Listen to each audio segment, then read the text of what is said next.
Ya llegó el momento de un cambio y de renovación con mucha transparencia, con gente que sea capaz y tenga la experiencia. Yo te diré que Víctor trabaja por ti el pueblo, por ti el pueblo. Déjame decirte, se ve que no hicieron nada los que aquí estuvieron.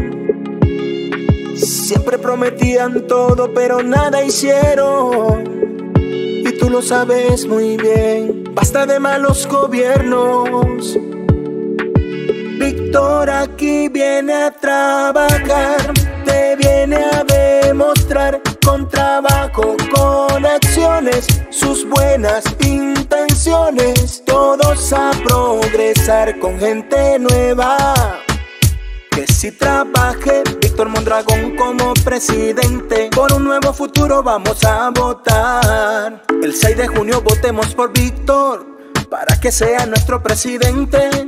Con Víctor Nextralpan es primero, votar por el PES es lo que yo prefiero. Vamos todos juntos, votemos por Víctor Nextralpan, juntos cambiemos. Por Encuentro Solidario votaremos. Este 6 de junio, vota por el partido Encuentro Solidario. Vota PES por las mejoras en nuestro servicio de agua, drenaje, seguridad y salud. Vota por Víctor Mondragón, presidente municipal. Recuperemos Nextralpan. Víctor aquí viene a trabajar, te viene a demostrar con trabajo, con acciones, sus buenas intenciones. Todos a progresar con gente nueva.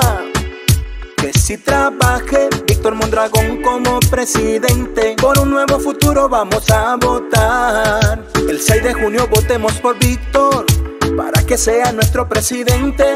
Con Víctor Nextralpan es primero, votar por el PES es lo que yo prefiero. Vamos todos juntos, votemos por Víctor Nextralpan, juntos cambiemos. Por Encuentro Solidario votaremos. Este 6 de junio, vota por Víctor Mondragón, presidente municipal. Recuperemos Nextralpan.